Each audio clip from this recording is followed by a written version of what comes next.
cerita tentang masalah legudanya bertamu pada agen sabu-sabu. Perlu kita perhatikan bahwa kemasalahnya masalah orang yang na harta haram saja. Orang yang na harta haram saja na dua macam. Na yang hana usaha yang lain, yang na to ada haram yang tagai-tagai. Yang kajelas makanan yang dihidang baudanya atau yang haram. Harumnya dari berbagai, ada kala harumnya gara-gara agen sabu-sabu, harumnya ada hasil daripada korupsi, harumnya hasil daripada balampuh huru lain, bendera urun cok ugom nak kira yang ditemung ti. Ya. Yang namanya barang haram yang diberikan kepada firoro urung apabila tayakini barang yang dibinyan haram, maka tanya haram pajuk. Apabila sirah urang yang ka bercampur harta halal dengan harta yang haram, usaha halal pina goyan, usaha haram pina bawayan, sehingga diberikan kepada gedanya harta. Imam Ghazali berpendapat bahawa seandainya yang diberikan ke gedanya hana pasti daripada uang yang haram, maka gedanya jet tekedi tacau adanya, tetapi yang war'a geyu tinggalkan. Yang hukum dalam agama. Bahkan dalam hadis Rasulullah sampaikan, la ta'kulu ta'ama illa min taqiyyin.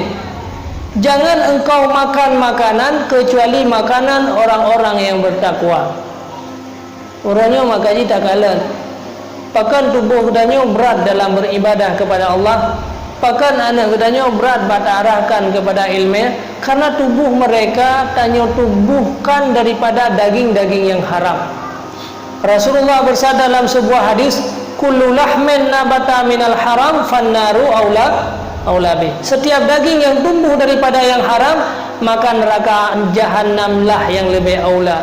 Jadi tubuh kedanya yang sering tapaju harta yang haram, anak kedanya yang sering tapi harta yang haram, maka tubuh jih berat di dalam beribadah kepada Allah, karena tubuh jihnya yang dilaki adalah neraka jahanam, maka selalu mengarah kepada nerakanya ke yang harus berhati-hati. Maka walaupun udip gedanya miskin, harta bacut, tetapi yang penting yang halal. Uronyo tanya berat dalam tajalani kehidupan, tak bimbing tak biaya di anak gedanya, tetapi karena le yang halal, anak gedanya akan menjadi pemimpin. Jadi nyoke yang perlu bagi kita. Jadi menyangkut dengan masalah menau berdasar dari leknya bahawa menyesira orang yang na harta halal dan na yang harta haram, kemudian diundang gedanya urumah tekedi tajak tayak pajuh yang hana pasti dari yang haramnya jet dan han gebitanya, karena menyetatanya tanya berburuk sangka. Nyo yang Nabi gelau nyo buatan lagu berusaha pukul. Han gebi adanya menyakiti sit. Karena kadang-kadang gonyan adanya kasadar ingin untuk bertaubat. Maka bagi orang yang na harta yang haram yang ingin bertaubat, ha geme hartanya. Hartanya geme bak tempat umum. Hartanya geme bak tempat umum dan dibagikan kepada fakir miskin. Tetapi ia bertaubat. Ya jo kemelasa, ejit nyo lon na lagut nyo ino long ka ingin bertaubat. Ia bah mungkin desa degiyuba. Maka jit dalam kitab disebutkan bahawa menyeka bertobat daripada dosa, jit tak pergunakan harta yang hana mohopoli. Menya yang mata mohopo payah jo bak pawai.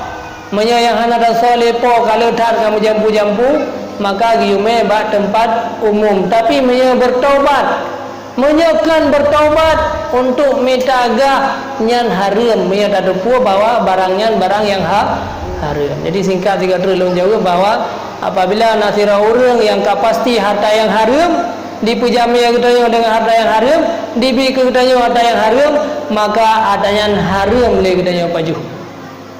Menyahana pasti, maka yang lebih get tak tinggalkan. Tekedi tacau adanya boleh kabeh.